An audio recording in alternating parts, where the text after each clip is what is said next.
एक दिन पानी बीच की दीवार तोड़कर इन सुरंगों में घुस सकता है, और अगर ऐसा हो गया तो तमाम सुरंगों के वर्कर्स की जान खतरे में।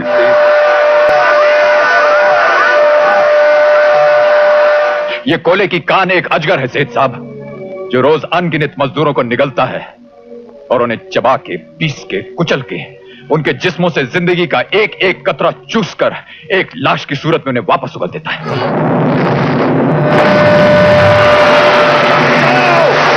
सेल चासानाल डीप माइन खान में शहीद हुए 375 खनिकों की याद में श्रद्धांजलि सभा का आयोजन किया गया।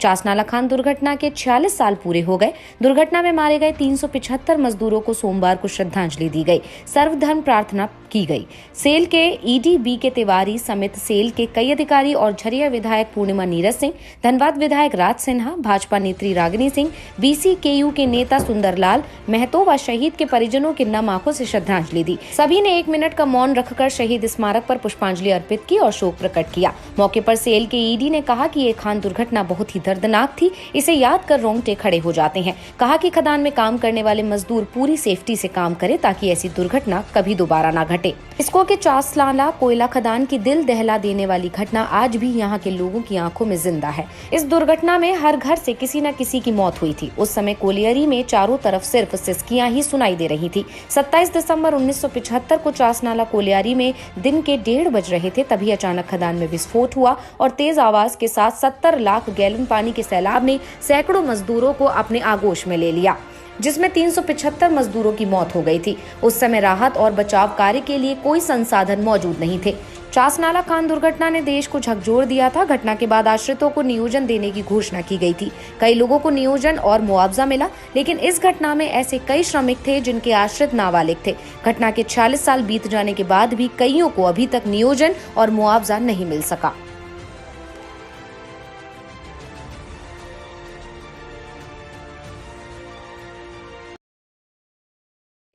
आज के दिन बहुत ही दुखद घटना हुई थी।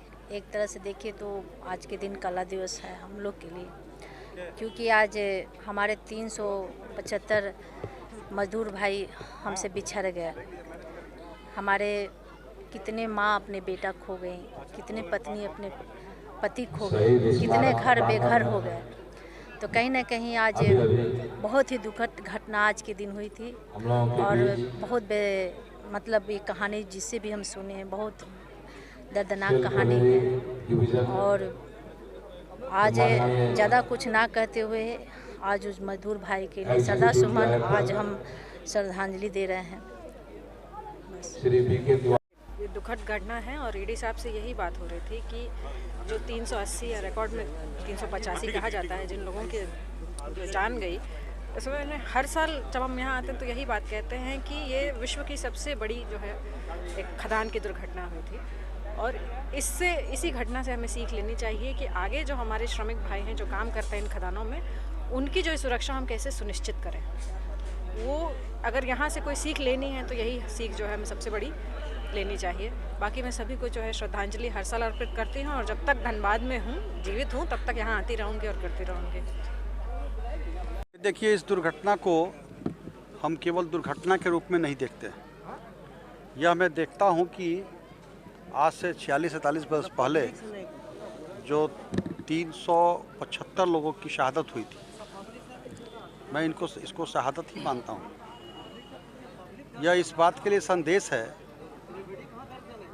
प्रबंधन के लिए खास करके कि इस दुर्घटना को याद कीजिए और जब भी आप काम कीजिए, कोई प्लानिंग कीजिए, तो इसको अपने दिमाग में रखते हुए उस सुरक्षात्मक उपाय के साथ काम कीजिए। प्रोडक्शन करना भी ज़रूरी है, लेकिन लोगों की ज़िंदगी की सुरक्षा करना भी आपका परम कर्तव्य है और वो ज़्यादा ज़रूरी है।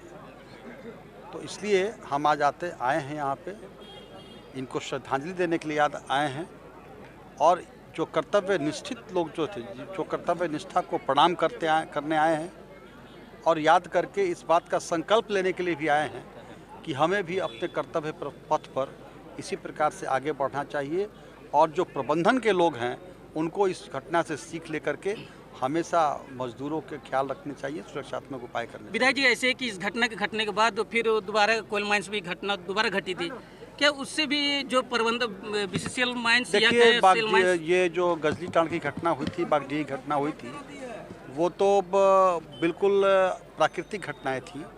वो इतनी ज़्यादा बारिश अचानक हो गई, वो घटनाएं घटी, लेकिन बावजूद इसके, मैं इस बात को इसीलिए कह रहा हूँ, बावजूद इसके प्रबंधन को जो सुरक्षात्मक उपायों के प्रति सचेत होने चाहिए थे, कहीं ना कहीं उसमें चूक होते रहती है। आए दिन यही घटना होते रहती है, इससे भी प्रबंधन सबक नहीं ले रहा, इस पर नहीं, बिल्कुल बिल्कुल। देखिए, कुछ तो मानवीय भूल के चलते होती है और कुछ घटना ऐसी परिस्थितियाँ बनती हैं या ईश्वर की ऐसे कृपा होती है जिसको कि हम रोक नहीं पाते हैं।